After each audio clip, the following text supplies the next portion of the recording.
Praise the lord. దేవుని మహిమ కలుగాక. అందరూ బాగున్నారండి? రండి దేవుని యొక్క వాగ్దానం కలిసి చదువుకుందాం. యోధా పత్రిక 21వ అధ్యాయం చూద్దాం. దేవుని ప్రేమ నిలిచినట్టు కాచుకునండి. దేవుని ప్రేమలో నిలిచినట్లు కాచుకునండి. దేవుని ప్రేమ మనలో నిలిచి ఉండాలంటే ఏం చేయాలి? చూడండి, దేవుని ప్రేమ మనలో ఎప్పుడు ఉండాలంటే ఒక్కటే మార్గం, మనము దేవుని ప్రేమించాలి. యేసుని మనం ప్రేమించాలి. మనం దేవుని ప్రేమించాలంటే మార్గము ఎట్లా? ప్రార్థన. మనం ఎప్పుడైతే ప్రార్థన చేస్తామో దేవుని ప్రేమ మనలో నిలిచి ఉంటుంది. దేవుని ప్రేమ మనలో నిలిచుంటే అనేక మందికి ఆ ప్రేమ పంచుతాం, అనేక మందికి క్రీస్తు ప్రేమని పంచుకుంటూ వెళ్తాం. కాబట్టి ఒక తల్లిదండ్రులుగా, బిడ్డలుగా మీ అమ్మ నాన్నకి మీ దేవుని ప్రేమలో చూపించాలి. కాబట్టి యేసయ్య ప్రేమలో మనం నిలిచి ఉండాలి.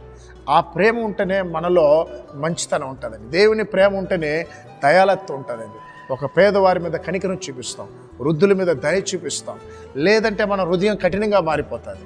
కనుక యేసయ్య ఇక్కడ ఉన్నంత వరకే మనము జాలిగా బ్రతుకుతాం.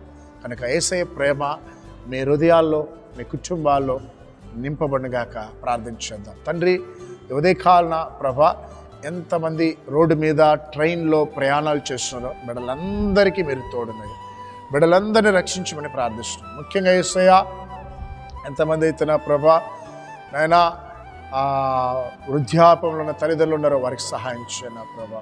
విడిపోయిన భార్య భర్తలు ఉన్నారో వాళ్ళందరినీ ఏకపరిచిన తండ్రి. ఎదుగు యేసయ్య నాయనా, యాక్సిడెంట్లో కాళ్ళు చేతులు పోగొట్టుకుని కొంతమంది కోమలో ఉన్నారయ్యా, వారిని కూడా ఇప్పుడు స్వస్థపరిచిన తండ్రి. హాస్పిటల్ ఉన్నా ఇప్పుడు ఆ బిడ్డలు బాగు చేయని ప్రార్థిస్తున్నాం తండ్రి.